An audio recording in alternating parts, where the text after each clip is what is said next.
우리는 할머니 방 한 구석을 차지하고 있던 자개장을 먼저 떠올립니다.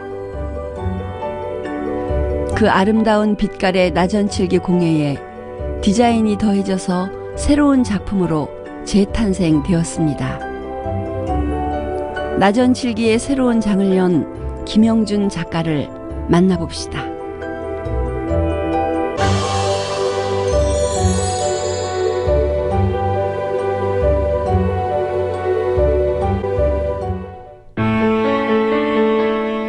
나전칠기 작가의 공방은 경기도 포천 소호읍에 위치하고 있습니다. 이곳에서 나전칠기 공예 작업의 대부분이 이루어진다고 하는데요. 나전칠기 공예가 어떻게 예술작품으로 승화되는지 만나볼까요?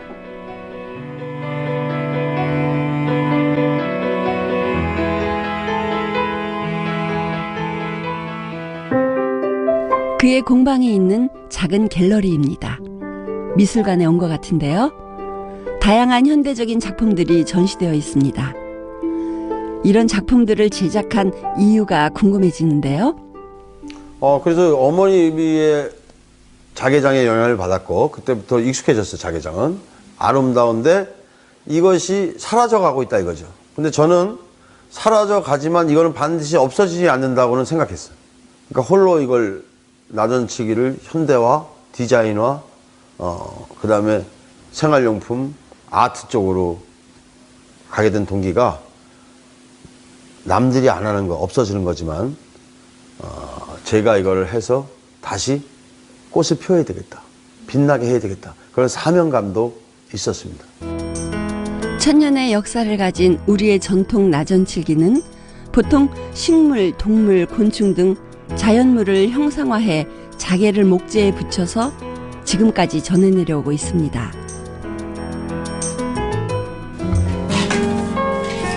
지금은 나전칠기를 예술작품으로 작업하고 있지만 김영준 작가는 처음부터 다양한 디자인의 작품을 하게 된 건 아니었다고 하네요. 그도 처음에는 나전칠기 장인들처럼 전통 방식을 고집했었습니다. 이걸 하고서 한 3년 정도 됐는데 저기 강남에 레미안 갤러리라는 데서 전시를 했어요. 젊은 한 30대 주부가 왔어요. 애기 많은 애들이. 한 30대 주부들이.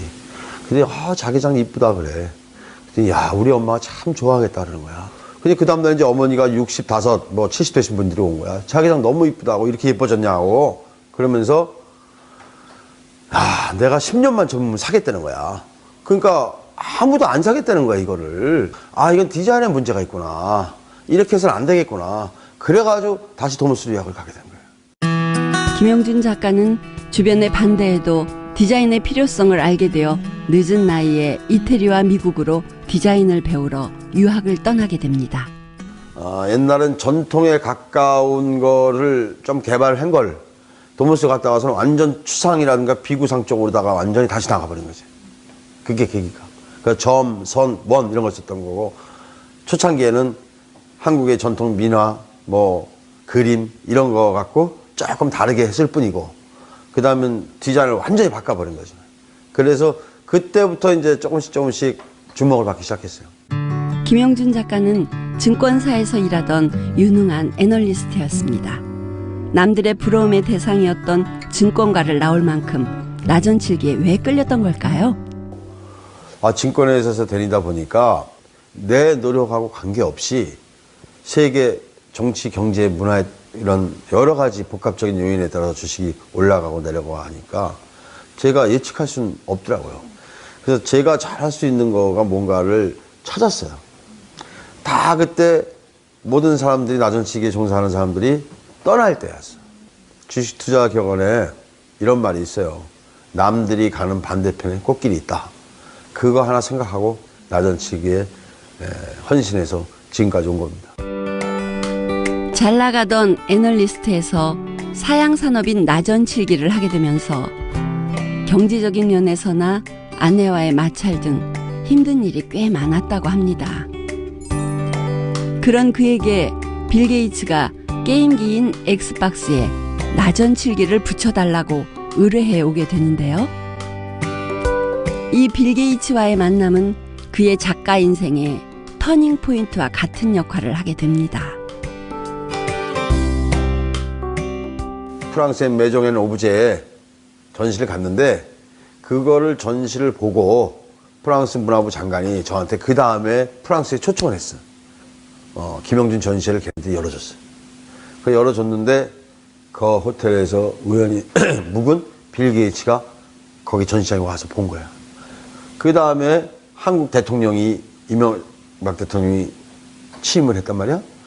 한국 대통령한테 빌 게이츠가 자기 그 IT 산업인 엑스박스에 한국 전통 나전치기를 붙여서 한국 대통령한테 선물한 거예요. 그 후에도 김영준 작가는 프란치스코 교황의 성좌뿐만 아니라 세계 명사 및 국가 원수급 선물을 제작하게 되고 한국의 나전칠기 문화를 해외에 알리게 됩니다.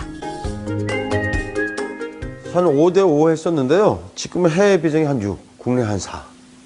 지금 해외 비중, 지금도 해외에서 주문 많이 오거든요. 주문을 오면은 해외분이 한 60% 되는 것 같아요. 국내는 한 40% 되고. 앞으로는 해외 비중이 더 커지지 않을까 이렇게 생각 들어요. 중국에도 이제 전시 매장을 내니까, 거기 매장을 내니까 이제 앞으로 국내보다는 해외가 더 커질 거다 생각 듭니다. 나전칠기의 멋은 재료로 쓰이는 조개의 속껍질이 빛을 받고 그 빛이 퍼질 때 나타나는데요. 그래서 그는 볕이 좋은 날 자개 선별 작업을 합니다. 자개가 이제 부위가 여러 가지 있는데요. 요 제일 처음에 제일 넓은 부분 요렇게 잘라가지고 요 부분을 작품용으로 쓰는 겁니다. 가공된 자개들은 색상과 빛깔을 확인 후 품질에 따라 분리합니다.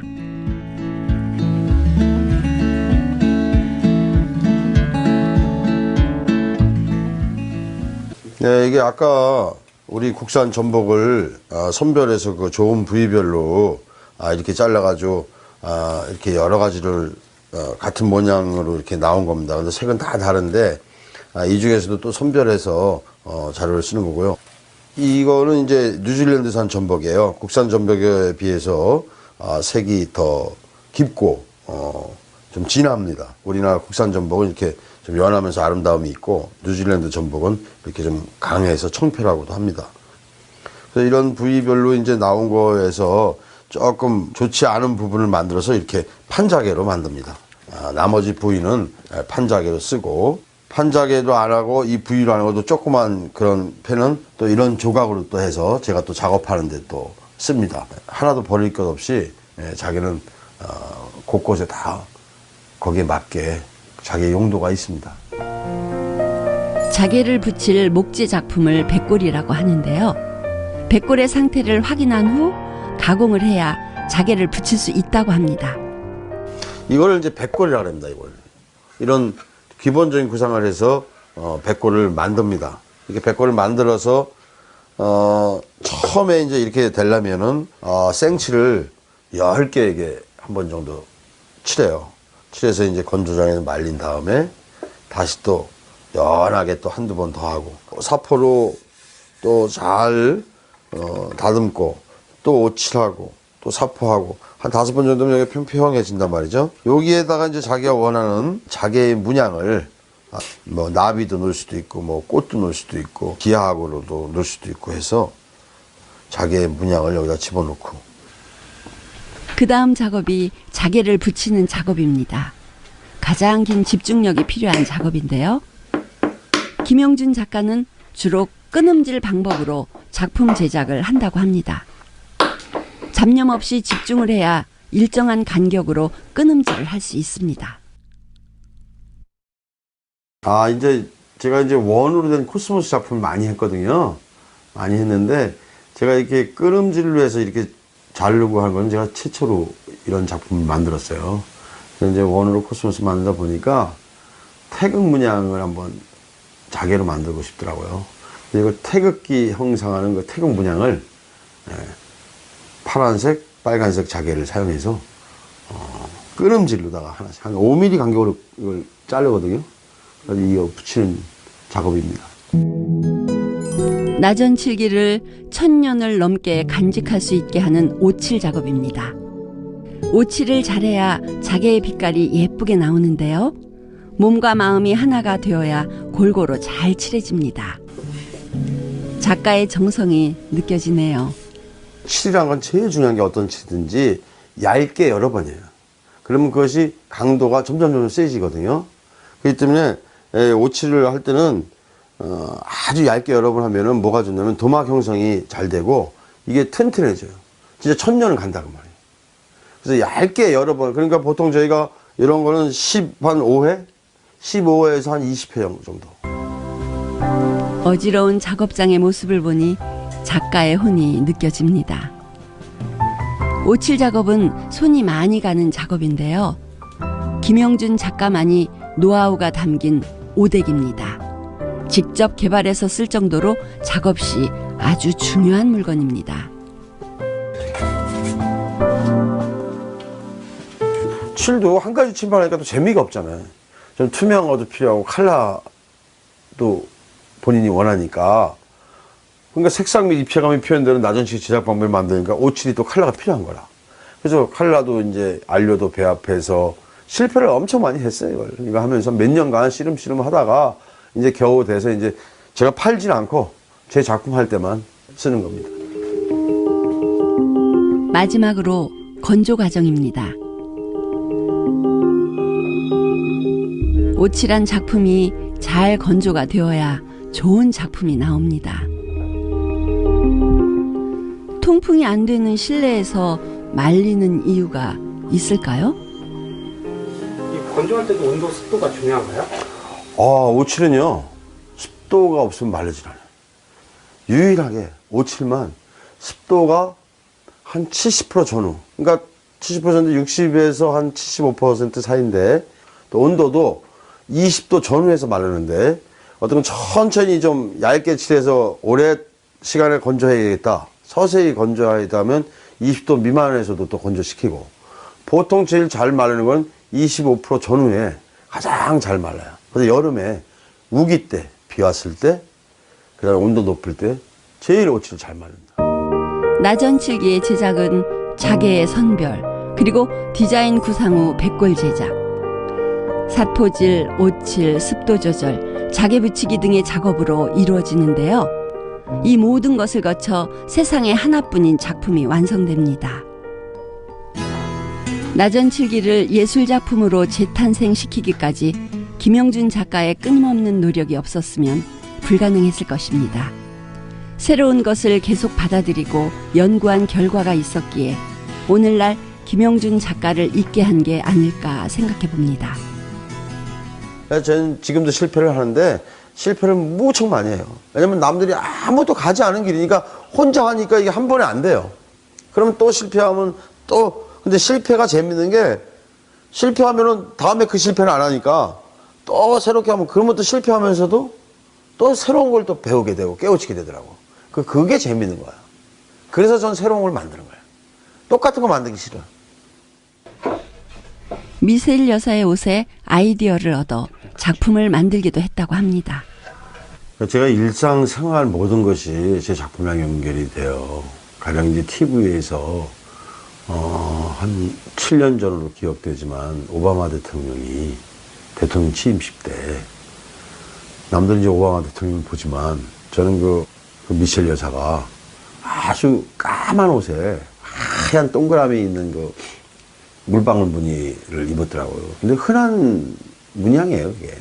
제가 물방울 모양을 영감을 받아서 자개로 일정하진 않지만 또 크고 작고 저 나름대로 또 패턴을 넣어서 콘솔도 만들고 뭐 그런 식이에요. 다 사람 얼굴이 다르듯이 조개도 빛이 다 다른 거야. 크기도 다 다르고. 근데 그때마다 작품 만들 때 그 조개 껍데기를 구해다가 가공을 하니까 가공이 똑같은 조개가 없잖아. 요번에는 이 조개를 쓰고 요번에는 이 조개의 이 빛을 쓰니까 작품마다 다 새로운 빛이 있는 거죠. 다 생명이 다른 거야. 거기에 새로운 작품 하는데 아주 재미가 나고 신이 나는 거죠. 창의적이고 도전 정신이 돋보인 작품이 자개의 광섬유를 심어서 표현한 작품이 아닐까 싶네요.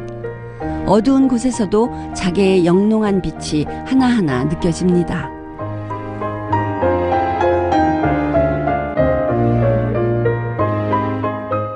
자기의 빛인데 바깥에서만 비춰야 이제 빛이 이게 나잖아요. 어둠 속에서는 빛이 안 난단 말이야. 조금이라도 빛이 있어야 이제 자기가 빛이 나니까. 그래서 전시하고 빛의 축제 이런 데서 보고 제가 광섬유 제일 잘하는 업체를 찾아서 해줄 수 있느냐?